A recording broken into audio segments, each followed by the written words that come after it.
नमस्कार दोस्तों, आज का टॉपिक है if you are in a transferable job तो आपको प्रॉपर्टी कहाँ लेनी चाहिए। कहाँ लेनी चाहिए से पहले ये आंसर करेंगे कि क्या लेनी भी चाहिए, क्योंकि बहुत लोग आप में से हो सकता है सरकारी नौकरी में हो या ऐसी कॉरपोरेट या ऐसी नौकरी में भी हो कि आपका ट्रांसफ़र होता है। कभी आप हैदराबाद, कभी पुणे, कभी बैंगलोर, कभी गुड़गांव, कभी 2-3 साल बाहर घूम के आ गए। इस तरह के सिस्टम में अगर आप हैं तो आप लोगों के लिए वीडियो है। जो भी इस तरह के सिचुएशन में है, लाइफ सिचुएशन में, आपके फ्रेंड्स में, रिलेटिव्स में, सर्कल में, उनको प्लीज़ ये वीडियो देना, बिकॉज़ ये बहुत इंपॉर्टेंट सवाल है। इसको सबसे 2 पार्ट्स में आंसर करेंगे। सबसे पहले तो क्या प्रॉपर्टी लेनी चाहिए, और अगर लेनी चाहिए तो कहाँ लेनी चाहिए, क्योंकि आप ट्रांसफरेबल जॉब में हैं। तो सबसे पहले इसमें नॉर्मली जो धारणाएं हैं, जो बताया जाता है यूट्यूब पे भी, इन्फ्लुएंसर्स भी, आर्टिकल्स भी, डिपेंडिंग ऑन कौन which side of the fence somebody sitting, ये बोला जाता है नॉर्मली कि यार जब तुम्हें पता ही नहीं कि तुम वहाँ रहोगे और कहाँ रहोगे तो उस उधर घर खरीद के फ़ायदा क्या। आप अपनी म्यूचुअल फंड की एसआईपी जारी रखें, आप अपना नेटवर्थ बढ़ाएं, पोर्टफोलियो बढ़ाएं, और जब आपको घर लेना होगा तब ले लेना, ऐसा बताया जाता है। पर भाई नौकरी तो 10, 15, 20, 30, 25 साल, बहुत साल रह सकती है। That is one question. Second is, वो कहना आसान है कि म्यूचुअल फंड में लगाते रहना, कितना लगाना, कब तक लगाना, और उसका डिसिप्लिन होना, वो बहुत रेयर है। That is one. और अगर वो डिसिप्लिन है भी, तब भी आपको घर खरीदना चाहिए। अब क्वेश्चन ये है कि क्यों खरीदना चाहिए वो बताऊंगा, और कहाँ खरीदना चाहिए उस पर चर्चा करूंगा। घर इसलिए लेना चाहिए कि that asset class is different than a asset class which is equity. Because 20 साल बाद वर्ल्ड का सोशल ऑर्डर क्या होगा, सोशल सिक्योरिटी क्या होगी, कैसे चीज़ें होंगी, हम श्योरिटी से नहीं आंक सकते। अच्छा, कोविड वाली जैसी 2 साल थे लाइफ के, कोई देख सकता था। घर इज़ एन इंश्योरेंस पॉलिसी। कुछ गड़बड़ हो जाए तभी चाहिए होती है, और क्या गड़बड़ होती है आपको पता है, तभी वो इंश्योरेंस का पैसा किक इन करता है। तो घर इज़ ऑल्सो लाइक दैट। क्योंकि आपका परिवार म्यूचुअल फंड उतना नहीं समझता। इसका ये मतलब नहीं कि म्यूचुअल फंड में नहीं लगाना। Why can't I have a house where I don't stay, a property, and the rent is going either to pay the EMI and giving me tax benefits, and at some point of time I am using the rent to pay my rent somewhere else, because आपको तो property में अलग अलग जगह घूमना है, तो हर जगह किराया देना है आपको।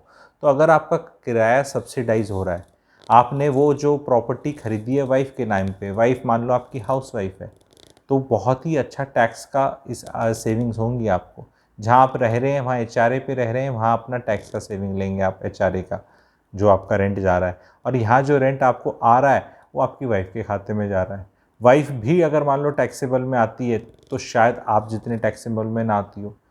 अगर आती भी है तब भी भाई 100 रुपया रेंट कमाया हुआ गवर्नमेंट 70 ही मानती है। 30 रुपये का तो वहाँ भी आपको रिबेट मिलेगा। तो कुल मिलाकर आपका एसेट बनेगा कहीं मर्जी आप हो।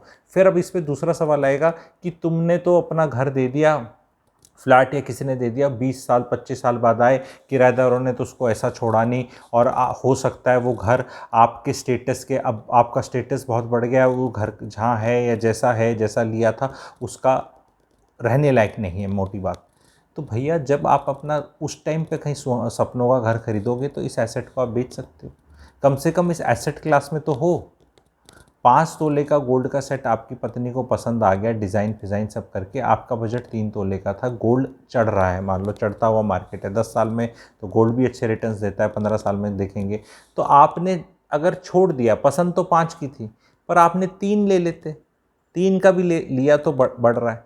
या आप उस एसेट क्लास में घुस गए, सोवरेन गोल्ड बॉन्ड लेके या गोल्ड ईटीएफ लेके एटलीस्ट, सो दैट आपके बच्चों की जब शादी हुई, बेटी की या जब भी शादी हुई, गोल्ड की ज़रूरत हुई, तो आप उस एसेट क्लास में थे, आपने उसको छोड़ा नहीं, आपकी ज़रूरत ही उस एसेट क्लास की थी, तो आपने उस एसेट क्लास में बने रहे। यही काम है रियल एस्टेट में लेने का, कि आपने भले वो प्रॉपर्टी ले ली, वो प्रॉपर्टी से आपने रेंट खाया, इनकम टैक्स रिबेट लिया, आपका एसेट आ गया, ईएमआई देने की हमेशा एक डिसिप्लिन रहता है।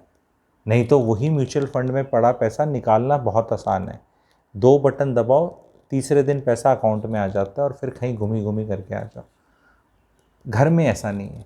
घर में आप ये नहीं कह सकते कि 3 कमरे का घर ले लिया तो मैंने आज किचन बेच दिया, आज हम स्विट्ज़रलैंड घूम के आते हैं, परसों मुझे कार चाहिए तो मैंने एक बाथरूम बेच दिया। ऐसा नहीं होता। तो इससे आपकी सेविंग्स हो जाती हैं, क्योंकि लोग सिर्फ रिटर्न के रिटर्न तो हैं ही हैं रियल एस्टेट के अच्छे, उसमें तो कोई शक नहीं है। कोई भी पीरियड दे लो, रियल एस्टेट 2 तरह से रिटर्न देता है। पहला रिटर्न देता है कैपिटल एप्रिसिएशन, दूसरा रिटर्न देता है रेंटल यील्ड। रेंटल यील्ड 2.75 है जी, 3 है, 3.5। अरे भैया 30 साल में 3% रेंटल यील्ड रहती है क्या? 3 लाख रुपए का जनकपुरी में डीडीए फ्लैट लिया किसी ने 1987, 86, 88 में, उसका तो साल का रेंट अभी 4.5 लाख रुपए आता है, महीने का मतलब 35-37 हज़ार रुपये के करीब। तो उसको तो 150% रेंटल यील्ड मिल रही है। He would have also started, I am not saying कि he would have started at 10%, he would have also started at 3.5, 4%, ठीक है, but over so many years that kept rising. Inflation will keep इतने बड़े asset class को just because आप नहीं ले सकते, रह सकते उसमें, इस बात पे नहीं छोड़ना चाहिए। तो हमने एक चीज़ ये एस्टैब्लिश कर ली कि लेना चाहिए। अब क्वेश्चन आता है लेना कहाँ चाहिए, इंपॉर्टेंट चीज़।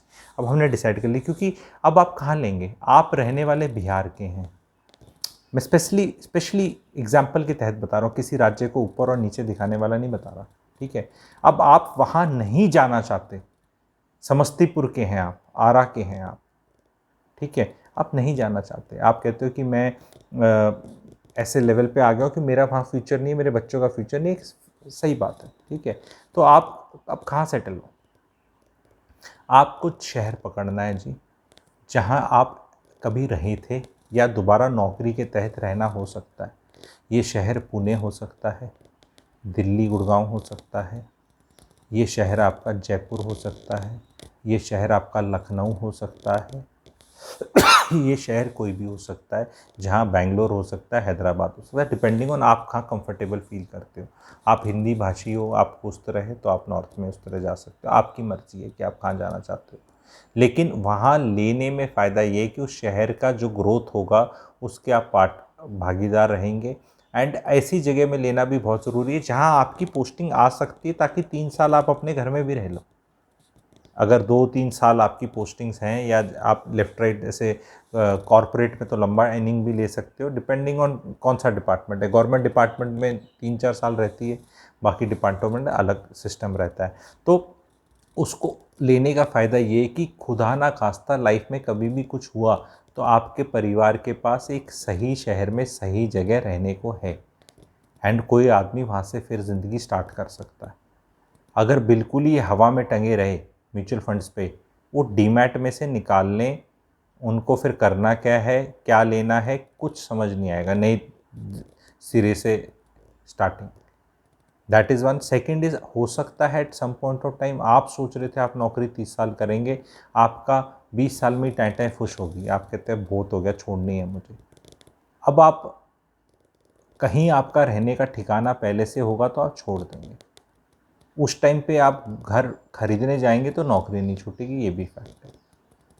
तो you give yourself a chance that I will be able to retire from an maybe a transferable job and maybe do something on my own. Maybe एक चीज़ और है, बड़े शहर में घर लेने में क्या है कि कई सिचुएशन ऐसी आएंगी कि अगर आपके छोटे टाउन में आपकी बदली होगी, पोस्टिंग होगी, तो आपका बच्चा और आपके बच्चे और आपकी बीवी उस शहर में जहाँ आपने घर ले रखा है वहाँ रह सकते हैं। आप अपना HRA अलाउंसेस वगैरह जो मिलते हैं ड्रॉ कर सकते हैं, और फिर वो वहाँ पे वाइफ भी नौकरी कर सकती है। तो एक आपको, आप अपने लिए एंकर का जुगाड़ ढूंढ रहे हैं। अगर आप एंकर कहीं डालेंगे नहीं, तो जब लाइफ ऐसी सिचुएशन थ्रो करेगी कि आप ऐसी जगह जा रहे हैं जहाँ बच्चे आपके साथ नहीं जा सकते, ना आपके साथ रह सकते, जो देखो बड़े शहरों में हैं उनके लिए तो ईजी है। मैंने एग्जांपल दिया कि जो छोटे शहरों का, अगर आप दिल्ली के रहने वाले आप नेचुरली दिल्ली में ले लोगे। नॉर्मली देखा गया है कि जो बीवियाँ होती हैं वो अपने मायके की तरफ ले जाना चाहती हैं पति को, पति अपने जहाँ रहने वाला है वहाँ लेने की सोचता है, जबकि लेना चाहिए जहाँ लेना ठीक है परिवार की फ्यूचर ग्रोथ के लिए, माता पिता को देख के नहीं लेनी चाहिए। अगर लड़की के शहर में ग्रोथ है, वहाँ रहना ठीक है, तो लड़की के लो, लड़के के वाले में है तो लड़के में, और दोनों में नहीं है मान लो, तो फिर एक नया ढूंढो। ये इमोशंस इस तरह नहीं होने चाहिए कि मैं तो भैया अपने ससुराल पक्ष वालों के साथ नहीं रहूँगा, नहीं रहूँगी। भाई wherever it makes more sense by there. इसमें इमोशंस डालने की ज़रूरत नहीं, ये पैसे की बात है, क्योंकि हर शहर की ट्रैजेक्टरी और फ्यूचर अलग है।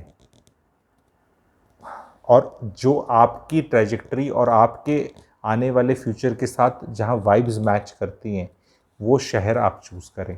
इन चीज़ों को मैं बहुत खुल के अच्छे से समझा रहा हूँ और समझाऊंगा अपने रियल एस्टेट कोर्स में। अगर आप प्लैटिनम मेंबर बनना चाहते हैं तो you will be able to join that real estate course. Join button दबाएं, प्लैटिनम मेंबरशिप लें। लेकिन ये एक छोटा क्लास था जिसमें इस तरह के कंसिडरेशंस और भी बहुत हो सकते हैं। देन फिर वो 45 मिनट से 1 घंटे की चीज़ हो जाती है। उतनी पेशेंस आई नो, 10-12 मिनट की वीडियो देख लें यूट्यूब पे तो ये बहुत बड़ी पेशेंस है। आज के दिन ये टिकटॉक और ये शॉर्ट्स का ज़माना चल रहा है, इंस्टाग्राम का। तो अगर जो उसको तरीके से समझना सीखना चाहता है इन चीज़ों को, वो फिर रियल एस्टेट कोर्स ज्वाइन कर सकता है। सारे वीडियोस रिकॉर्डेड मिलेंगे उसमें आपको बाद में भी देखने के लिए, लाइव क्लास भी ज्वाइन करने को मिलेगा एंड वो चलता रहेगा। आप कभी भी चढ़ती बस में चढ़ सकते हैं एंड पहले क्या हुआ था वो आपको सब रिकॉर्डेड मिल जाएगा, आने वाले में आपको मिलेगा। ये बहुत इंपॉर्टेंट डिसीजन मेकिंग्स हैं। जैसे इसमें मैं बहुत देख रहा हूँ लोगों का डिसीजन मेकिंग रॉन्ग होते। कई लोग बहुत, मैं अब जैसे इसके सब पार्ट्स क्या हो सकते हैं कि जो मैंने नहीं कवर करे, ठीक है, क्योंकि बहुत लंबा हो जाएगा, कि लें तो कितना लें, 1.5 करोड़ का लें औकात है, या 60-70 लाख का ही ले लें, या 70-70 लाख के 2 ले लें। भाई आपको रहने की औकात ज़्यादा है, बजट ज़्यादा है, तो बजट ज़्यादा में ही लें, कम में लें, मल्टीपल लें, कैसे लें, कॉम्बिनेशन में लें, वो है। लीवरेज लेके लें, कितना लोन लें, कितना प्रोविडेंट फंड है किसी का उससे निकालें, कितना माँ बाप से लें, कितना कुछ और तरह से जुगाड़ करें, कंस्ट्रक्शन में लें, अंडर कंस्ट्रक्शन में, रेडी में, किस हिसाब से, फिर वो लंबा वीडियो बन जाएगा। पर सबसे इम्पॉर्टेंट टेक अवे ये है कि अगर आप नौकरी में हैं जो ट्रांसफरेबल हो रहा है आपका, तो आपको घर ज़रूर खरीदना है। कंट्री की जो ग्रोथ प्रोफाइल है, वापस आओगे तो इंक्रीमेंट सरकारी लोगों की तो 3% लगती है, थोड़ा डीए बढ़ता है, ओवरऑल 4% तनख्वाह बढ़ती है। 4 से 4.5% अपना कैलकुलेट कर लो, क्योंकि डीए तो बेसिक पे बढ़ता है, इंक्रीमेंट भी बेसिक पे लगती है, जबकि सैलरी का पोर्शन ज़्यादा हो जाता है। तो ओवरऑल सैलरी तो 5% इंक्रीज हो रही है, इन्फ्लेशन साथ चल रही है, ठीक है। तो वो अपना जब तक आओगे ना और फिर बोलोगे किधर है, तो अपनी आपका स्टेटस यहाँ होगा, आपको इस स्टेटस के इक्विवेलेंट चीज़ मिलेगी। इस स्टेटस फिर बड़ा मुश्किल होता है, इस स्टेटस में रह के इस स्टेटस की चीज़ में लेना। फिर भागोगे कहीं और बहुत छोटे शहरों में, वहाँ वैसे मन नहीं लगेगा, ठीक है। तो ये था। आप लोग को कैसा लगा प्लीज़ बताना। अगर डिटेल में सीखना चाहते हैं तो आपको फिर क्लास ज्वाइन करनी पड़ेगी। Thank you very much.